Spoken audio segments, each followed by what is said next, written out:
Hi and welcome to my channel. Today we are gonna read Harry Potter and the Philosopher's Stone. Chapter 1, The Boy Who Lived. Mr. and Mrs. Dursley of number 4 Privet Drive were proud to say that they were perfectly normal, thank you very much. They were the last people you'd expect to be involved in anything strange or mysterious, because they just didn't hold with such nonsense. Mr. Dursley was the director of a firm called Grunnings, which made drills. He was a big, beefy man with hardly any neck, although he did have a very large mustache. Mrs. Dursley was thin and blonde, and had nearly twice the usual amount of neck, which came in very useful as she spent so much of her time craning over garden fences, spying on the neighbors. The Dursleys had a small son called Dudley, and in their opinion, there was no finer boy anywhere.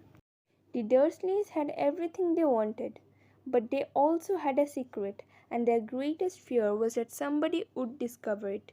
They didn't think they could bear it if anyone found out about the Potters. Mrs. Potter was Mrs. Dursley's sister, but they hadn't met for several years. In fact, Mrs. Dursley pretended she didn't have a sister because her sister and her good for nothing husband were as undurslayish as it was possible to be. The Dursleys shuddered to think what the neighbors would say if the Potters arrived in the street. The Dursleys knew that the Potters had a small son too, but they had never seen him. This boy was another good reason for keeping the Potters away. They didn't want Diddley mixing with a child like that. When Mr. and Mrs. Dursley woke up on the dull grey Tuesday, our story starts. There was nothing about the cloudy sky outside to suggest that strange and mysterious things would soon be happening all over the country. Mr. Dursley hummed as he picked out his most boring tie for work, and Mrs. Dursley gossiped away happily as she wrestled a screaming Dudley into his high chair. None of them noticed a large tawny owl flutter past the window. At 8:30, Mr. Dursley picked up his briefcase, pecked Mrs. Dursley on the cheek, and tried to kiss Dudley good-bye, but missed, because Dudley was now having a tantrum and throwing his cereal at the walls. "Little tyke!" chortled Mr. Dursley as he left the house. He got into his car and backed out of number 4's drive. It was on the corner of the street that he noticed the first sign of something peculiar, a cat reading a map. For a second Mr. Dursley didn't realize what he had seen. Then he jerked his head around to look again. There was a tabby cat standing on the corner of Privet Drive, but there wasn't a map in sight. What could he have been thinking of? It must have been a trick of light. Mr. Dursley blinked and stared at the cat. It stared back. As Mr. Dursley drove around the corner and up the road, he watched the cat in his mirror. It was now reading the sign that said Privet Drive. Now looking at the sign, cats couldn't read maps or signs. Mr. Dursley gave himself a little shake and put the cat out of his mind. As he drove towards the town, he thought of nothing except a large order of drills he was hoping to get that day. But on the edge of town, drills were driven out of his mind by something else. As he sat in the usual morning traffic jam, he couldn't help noticing that there seemed to be a lot of strangely dressed people about, people in cloaks. Mr. Dursley couldn't bear people who dressed in funny clothes, the get-ups you saw on young people. He supposed this was some stupid new fashion. He drummed his fingers on the steering wheel and his eyes fell on a huddle of these weirdos standing quite close by. They were whispering excitedly together. Mr. Dursley was enraged to see that a couple of them weren't young at all. Why, that man had to be older than he was, and wearing an emerald green cloak. The nerve of him! But then it struck Mr. Dursley that this was probably some silly stunt. These people were obviously collecting for something. Yes, that would be it.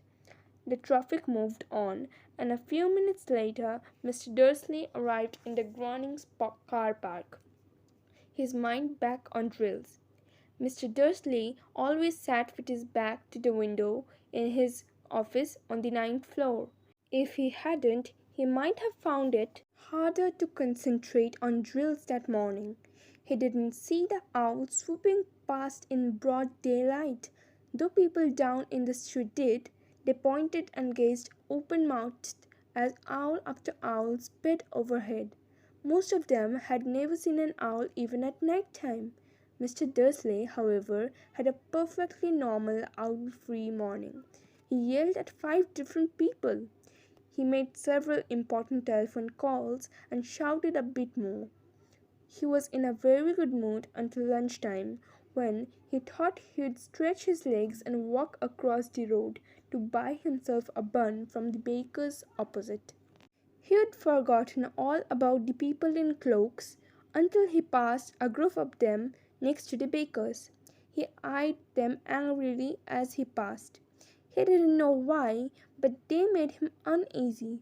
This lot were whispering excitedly too, and he couldn't see a single collecting teen.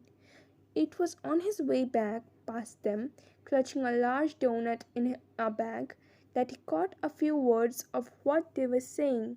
The Potters! That's right, that's what I heard. Yes, the son, Harry. Mr. Dursley stopped dead. Fear flooded him. He looked back at the whisperers as if he wanted to say something to them, but thought better of it. He dashed back across the road, hurried up to his office, snapped at his secretary not to disturb him, seized his telephone, and had almost finished dialing his home number when he changed his mind. He put the receiver back down and stroked his mustache, thinking, no, he was being stupid. Potter wasn't such an unusual name. He was sure there were lots of people called Potter who had a son called Harry. Come to think of it, he wasn't even sure his nephew was called Harry. He'd never ever seen that boy. It might have been Harvey or Harold. There was no point in worrying Mrs. Dursley. She always got so upset at any mention of her sister. He didn't blame her if he'd had a sister like that. But all the same, those people in cloaks. He found it a lot harder to concentrate on drills that afternoon, and when he left the building at 5 o'clock, he was still so worried that he walked straight into someone just outside the door. Sorry, he grunted as the tiny old man stumbled and almost fell. It was a few seconds before Mr. Dursley realized that the man was wearing a violet cloak. He didn't seem at all upset at being almost knocked to the ground. On the contrary, his face split into a wide smile, and he said in a squeaky voice that made passers-by stare, don't be sorry, my dear sir, for nothing could upset me today. Rejoice, for you know who has gone at last. Even muggles like yourself should be celebrating this happy, happy day. And the old man hugged Mr. Dursley around the middle and walked off. Mr. Dursley stood rooted to the spot.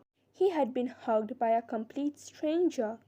He also thought he had been called a muggle, whatever that was. He was rattled. He hurried to his car and set off home, hoping he was imagining things which he had never hoped before, because he didn't approve of imagination.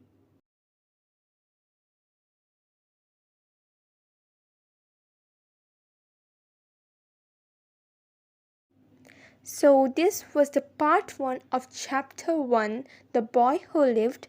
Hope you enjoyed. Don't forget to like, share and subscribe, and also comment down below. Stay happy and keep in touch. Bye.